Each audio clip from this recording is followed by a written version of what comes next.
ها دا اسکندر ذوالقرنین دی لګیا دی په دنیا باندې قبضه کوي، دنیا باندې قبضه کوي، یو ملک فتح کوي بل ملک فتح کوي، چین ته ورسېد، دنیا قبضه کړه چین ته ورسېد. د چین یو شهزادګۍ وه ډېره زیاته هوښیاره وه، هغې چېرته د تصویر پیدا کړی چې دا څنګه سړی دی چې په دنیا پسې نښتی دی، یو ملک هم فتح کوي یو بل ملک هم فتح کوي. خیر هغه خو د یو ښه مقصد دپاره فتح کوله چې دا ملکونه به فتح کم او اسلامي خلافت او د صحیح طریقې سره به په دې کې د اسلام د احکامو تنفیذ به راشي. اوس امریکا هم لګیا ده، یو ملک نیسه او بل ملک نیسه بل ملک نیسه، دا خو خپل غرض دی پکې چې چا نه به تیل وګټم او چا نه به هیرې جواهرات وګټم او چا که نه څه شی دی پروټین دی او که څه نوم نمره هېر شو راته هغه ایټم بم کیسې استعمالیږي. نو دا داتونه او دا قصې پسې به پکې د هغه ملکونو ته ورسوم چې دا معدنیات او ذخایر قبضه کم، لیکن د هغه مقصد جدا و. نو د چین یو شهزادګۍ وره د تصویر یې چېرته په چا جوړ کړی او ځان سره یې ښودی. دی چې کله په چین علاقه باندې حمله کوي نو فوجونه یو طرف ته مخ کېښودل، چې حمله کوو نو د فقیرۍ لباس واچو، بلکل د فقیرۍ ځان نه یو ملنګ جوړ کړ او فوج ته وی زما د حکم انتظار وکړئ دلته کښېنئ، زه به د فقیرۍ جامه کې په خپله ځم حالات ګورم، معلومات کومه چې حمله د کم طرف نه وکړو، د بل چا باندې اعتماد مې نشته، او علاقه ګورم د هغوی فوج به وګورم د هغوی وطن به وګورم. نو جامې یې بدله کړه چې ما څوک ونه پېژني او د ملنګۍ او د فقیرۍ لباس یې واچو او ورننوت. چېرته هغه شهزادګۍ بره ناسته وه په خپل محل کې او دې یې صحیح کړ، ملنګ یې صحیح کړ. چاته یې ویل تاسو ورشئ دا ملنګ نه مټه ونیسئ ما یې راولئ، یری اوس دې سره خو یې تصویر پروت و کلک یې د مټه ونیوه. او دا خو ته بادشاه ګیر شو ایله زمونږ ګوتو له خدای راوستې او ورته یې جیل کې واچوې. فوج هلته فوج ته پته هم نه لګي چې زمونږ بادشاه خو شهزادګۍ ګرفتار کړ. هغې خو وایي چې زمونږ بادشاه تللی دی خپل معلومات کې راځي به د حملې حکم به کوي، منځ کې ګرفتار شو. شهزادګۍ حکم وکړه، شهزادګۍ ته هم پته وه چې د ده د فوج طاقت مونږ نشو لرلی، که دې مونږ مړم کړو نو بیا به زمونږ ډېره به دروځي. اوس خو ځکه زمونږ بادشاهي ونیسي جوړه ورسره وکړو نو مونږ جمدي خو به پرېږدي که او که چېرته دې مړم کړو د ده دونه فوج او دومره لښکر د دنیا قبضه کړه مونږ به هم قبضه کړي، بیا به رانه انتقام لري چې ستل به راسره کوي، وجنو یې نه خو یو طریقه باندې ول اصلاح کوو. دا بادشاهي هم په عقل کېږي، په بې عقلۍ ګرانه ده. جیل کې واچوه، حکم یې وکړه د جیل داروغه ته چې ډوډۍ پې بنده کړي، اوبار ته پې بند کړي، کیف یې پې بند کړل، 3 ورځې پسې ځان ته حاضر کړل. هغې شهزادګۍ قیمتي لالونه او جواهرات او سره زر او سپین زر د دنیا چې کوم قیمتي هیرې دي ای ورته مخې ته کېښودې. بادشاه سلامت اوږې وی او ډېر اوږې، تږې مې وی او ډېر تږې م، وی د دنیا قیمتي شی مې درته کېښود، په دې د خپله تنده م ختمه کړه لوږه دې م ختمه کړه. بادشاه لاندې ګوري، سلطان اسکندر لاندې ګوري، وی شابه که نه دا هیرې دي قیمتي، د یوې یوې هیرې په کرونو درهم قیمت دی، د یو لال کرونه درهم قیمت دی. زما بادشاه کې چې مې کومې قیمتي هیرې او سونا او هر څه لیدل درته مې مخکې ایښودې دي، شابه په دې خپله لوږه ختمه کړه، په دې د خپله تنده ختمه کړه. نو دې ورته وي دا خو نه خوړی شي او نه څکې شي، دوه دې خو زما لږ او تنده نه ختمېږي. وي همدا شی در کوم، بل شی موږ سره نشته. ده وله دیکه ورکړه، وي دا مې نه دی پکار، دې وخت کې دا ماله فایده نه راکوي. وی خلال شي یو موټی اوربشې وټکوي وروړی ول. اوربشې اوس لږې قیمتي دي، لیکن مخکې د اوربشې قیمت نو، غریبه غریبۍ کې چې به د چا خوراک و اب اوربشې وي، غنم جوار به چا نه موندل، اوس اوربشې څوک نه موني. یو موټی اوربشې والا وټکوي راوړی والا، داسې لږې غوندې د یو 2 پیسو اوربشې والا وټکولې او مخې ته یې ورته کېښودې، وایي ځکه نه په دې دې لوږه ختمه کوي ډېره سره. هغه اوربشې وخوړی، څنګه شوې؟ وی برابر شوم. وی ګوره بادشاه پته ولګېدله چې ستا د زندګۍ او د ژوند دپاره کوم شی ضروري دی.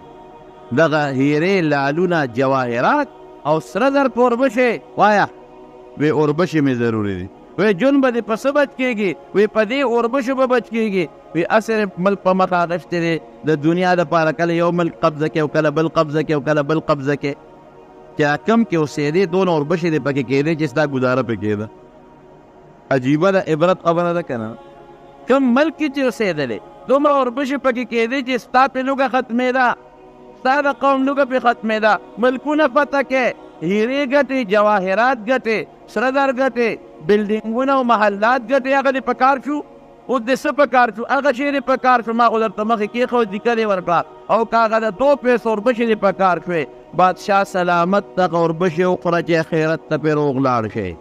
هیرې جواهرات فایده نه درکوي هغه پوه شو وی ځه شهزادګۍ ورته وي در باندې مې رحم وکړه څه درته نه یم په مقدقه بادشاه فوج ته حکم وکړي بس دا ما دپاره عبرت دی ځای چې زه فوجونه واپس کړي نور مې د دنیا کټ او د دنیا فتوحات نه دي په کار بس ځای فوج ته حکم وکړه ډېرې علاقې مو فتح کړې خپل رب دې نه پس راضي کې او د اوربشو ډوډۍ وخورئ مال پرېږدی دولت پرېږدی ولتنظر نفس ما قدمت لغد دا سوچ به وکړو چې موږ قیامت له الله له څه پوړي دي او څه مو ګټلي دي حدیث پاک کې راځي یو سړی ډېر زیات مالدار د قیامت پر ورځ به الله ځان ته مخامخ ودروي بنده ما خو دله مال درکړی و که نه څه دې پکې کړي دي دولت مې درکړی و څه دې پکې کړي دي دی وایي الله ما خو پکې دونه تجارت وکړه که نه چې تا ماله زر راکړی و ما ته کورونه درله جوړ کړل تا ماله سل راکړی و ما دې درته ارګونه جوړ کړل بلا بلډینګونه مې ترې جوړ کړل او ډېرې زیاتې مې کړې هغه پیسې او ته ما پرېږده چې دنیا ته لاړ شم چې دلی راوړم الله ورته وایي حدیث کې راځي حضور پاک مبارک فرمایي شا پرېږده مخکې وګوره مخکې دې څه رالیږلي دي دنیا دې ختمه ده اوس هغه دنیا دې اوس نشته ولتنظر نفس ما قدمت لغد وګوره مخکې دې څه رالیږلي دي دې به ښي طرف ته وګورې الله مخکې خو څه نشته مخکې به وګورې الله اسم نشته ګس طرف ته به وګورې الله اسم نشته وی شا پرېږده چې مال دې ډېر کړی دی خو الهاکم التکاثر د دې مال ډېروالي غافل کړی وي د دې مخکې ژوند نه که نه د آخرت د ژوند نه وی لا صفونه به فرشتو ته حکم وکړي اوبه نیسي او اخر جهنم ته به ورغورځار کړي رونو موږ د دنیا مال او د دنیا د مال ګټې د دنیا جاه منصب او د دنیا دولت او د دنیا حرس او د دنیا مالونو دې غافل کړي و آخرت امیر کړی دا موږ چې دا جنازه په دا مړي کوو نو موږ په دا کور په جومات کې ولې نه کوو لکه دلته جنازه کېږي که دلته ولې نه کوو مقبرې له به ځو او بیا شریعت وایي نبي علیه السلام فرمایي چې جنازه دې په مړي وکړه ورسره ایثار چې تر دفنه پورې چې 2 قیراته ثواب دې وشي دې کې څه فایده ده اوړي کې به هم چې مقبرې له ځې او ورسره به ایثارېږي او په ژمي کې به هم ځې ایثارېږي به وخت هم ضایع شو دا دې دپاره چې دا مړی په خپلو لاسونو یوسئ او دا مړی په خپلو لاسونو قبر ته ښکته کړي او دا مقبره کې د پلار وویني چې او بابا مې ماغه دی پروت دی ورور وویني چې رور مې ماغه دی پروت دی او کور والا هم وویني چې هغه دی پروت دی او بچې مې وویني چې هغه دی پروت دی زه م ورپسې را روان یم چې ته عبرت والې عبرت کفا بالموت واعظه عبرت والې نو حسن بصري عبرت واغشت چې عبرت یې واغشت څه ترې جوړ شو جناب یو د ده په علاقه کې یو سړی دی ابو عمر چې څه ګناه تېر شو قرآن تېر شو قرآن یادول ګران کار دی ورونو یاد وساتئ ګورئ قرآن یادول مستحب دی سنت دی یاد ساتلې فرض دی واجب دی یادونو کې دومره ثواب نشته لکه چې په هېرولو کې څونه ګناه ده نو قرآن تېر چې قرآن تېر شو اوس هم چې داسې څه مسله پېښه چې خلک یو عالم پسې لاړ یو نیک سړي پسې راشي دغه زمانه کې حسن بصري نیک سړی ولا راغی صاحب قرآن نه دا غلطي مې شوې دا ګناه مې کړې ده نو دا بزرګانو په خوا به د علماو بزرګانو سړی له غوندې کړاو چې لږ یو کړو چې آینده دپاره داسې نه کوي وی لاړ شه مکې مکرمې ته هلته یو جومات دی په منا کې مسجد خیف ورته وایي خیف بني کنانه دغه علاقې نوم دی هلته د ما یو استاد داس دی هغه ته ووایه دعا به درله وکړي الله به درته قرآن دا یاد دی پیاده لاړ صاحب د بصرې نه عراق نه دا خو بلا مزل دی مکې مکرمې ته ورسېدې په خپله وایي وی چې مکې مکرمې ته ورسېدم بیا هغه مینا هغه جومات ته لاړم وی د مازدیګر وخت نه لږ مخکې ورسېدم وی چې ورسېدم نو هغه چې کوم سړی راته تپوس مې وکړ د نوم وی چې دا محراب کې ناست دغه سړی وی ما وی چې ودرېږه دا خرش دی څوک ته دعا غواړي څوک ورسره لاس میلاوي ملاقاتونه شروع دي ودرېږه چې مونځ وکړي زه به ورشم وی یو سړی راغی د مانځه نه مخکې سپین څادر یې په سره چولې و، خو ما ونه پېژن، ما ته یې شا وه. ده سره یې لاس میلاو که واپس لاړ. وی چې ما مونځ وکړه، زه ورغلم ورته کېناستم، ما ورته خپله مدعا وویل چې صاحب د عراق د بصرې نه راغلی یم او ما نه قرآن شریف حافظ یم، ام قرآن مې هېر شوی دی، ګناه شوې ده او ګناه مې توبه ایستې ده، او ته د خدای دپاره ما ته کلمه وښایه، وظیفه وښایه چې ما ته الله واپس هغه قرآن را یاد کړي. وی ده زما د ده په زنګون د الله ستاسې ښودرې، وی ده دا سر داسې اسمان ته اوچت کړه، او چې سر یې را ښکته کړي، ما ته چې سوچ وکړه، وی چې سوچ مې وکړه قرآن مې یاد و، واپس الله را یاد کړی. او تپوس یې رانه وکړه چې توبه دې مضبوطه ایستې ده که نه؟ ما جاو صاحب بس زه معافي غواړم، بیا به نه کوم دا ګناه چې مې کړې ده پستومانې. وی ما ته وی چې عراق نه چا راولېږلې؟ بصرې نه. مې چې صاحب حسن بصري. یاره وی په حسن دی الله رحم وکړي، په دنیا کې د خلکو کې مشهور کړم. تا وختي دا سړی ولیده، دا چې د مانځه نه مخکې سپین څادر والا ما سره میلاو شو، جومات نه وته. وی صاحب ومیلید خو ما ته شا و، مې نه پېژن. خو تعجب مې په دې وکړه چې دې سړي مونځ ونه کړه او د جومات نه د مانځه نه مخکې ووته. وی دا حسن بصري و که نه؟ دا حسن بصري و. د هر مانځه نه مخکې د عراق د بصرې نه دلته راځي او ما سره ملاقات کوي، د جمع مانځه نه بیا ځان بصرې عراق ته رسوي. دې باندې عام سړی د دې دنیا د څوټو دا مازغه چې چا په عقل کې وي، هغه خو دماغ عقل ته ګوري. ډېر خلک خو د عقل د وجې نه ګمراهان شوي دي. او دا کم ځای کېږي؟ دا جي د عقل کم ځای مني؟ طوی الزمان او طوی المکان دا لوی باب دی، لوی دروازه ده، لوی باب دی چې بعضې وخت انسان ته الله یو کرامت او شرافت ورکړي، لږ کار ډېر کار په لږ وخت کې او ډېر کار په لږه زمانه کې او په لږ وخت کې کول، لکه نبی کریم صلی الله علیه وسلم چې په لږ وخت کې په سکنډونو په حساب کې بیت المقدس ته یا معراج ته رسېږي. دا انسان خپل اختیار هم ني، الله ړکې واچوي. دې د کرامت وایي، کرامت د سړي اختیاري ني، الله کله وغواړي چې صادر کړي، چې ونه غواړي نه صادرېږي. نو چا دې تپوس وکړو دې مرتبې ته په څو رسېدلې؟ وی دې مرتبې ته هغې د بادشاه د زوی د مرګ په عبرت راورسېدله.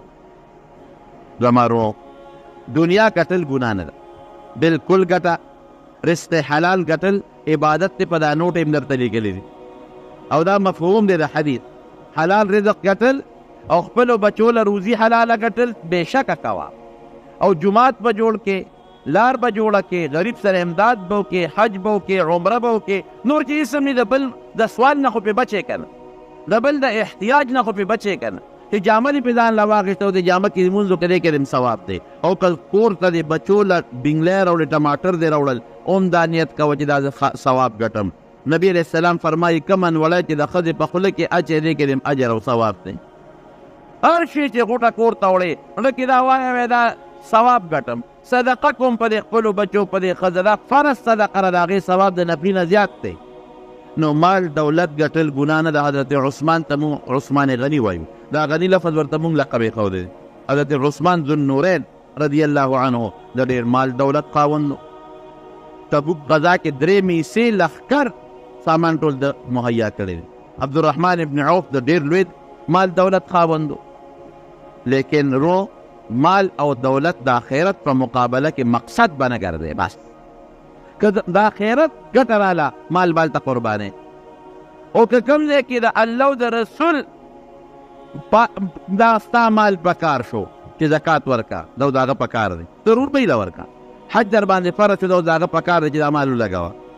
جومات جوړېږي یا لار جوړېږي یا بل مسکین ګاونډي دی یا یتیمانان دي، د هغوی غریبانان دي، دا د الله پکار دی، دی له ورکا. نو بیا به دا مال باندې بروسه نه ساتي، دا به هلته قربانې.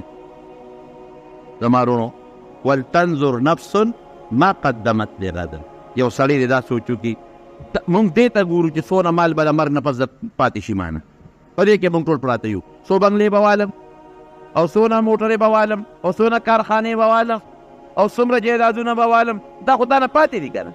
نو موږ وروستو ته ګورو چې دونه شی ډېر کم چې مانه وروستو پاتې شي. شریعت وایي ټیک ده وګټه، بچو ته هم پرېږده، نفقه پکې شته،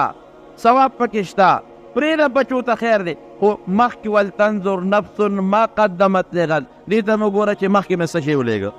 ځکه ته چې کوم شي له روان یې زیات حاجت خو د هغې ته دی که نه. نو ما د ابو هریره رضی الله عنه خبره درته ونه کړله چې د مرګ په وخت کې اجاله ده. او ورته وایي ملګری ولې جاړې د خپل دوست سره محبوب سره ملاقات دې کېږي وایي سفر ډېر اوږد دی سامان را سره کم دی نو چې حضرت ابو هریره دا وایي نو موږ پکې کم کوجاګانې یو زما وروڼو دنیا ګټه حلاله حرامه نه ګورئ نمبر 1 وګټه دنیا بچول هم ورکه نفقه وګټه نصوت هم وګټه بچول هم وګټه ممنوع نه دی خو اخرت له مخکې ځان لولېږه چې کوم خوا ته ور روانې هغه لار ځان ته خشته که سخته لار ده تیاره لار ده کږه لار ده د ازغو د مارانو له لمانانو ډکه لار ده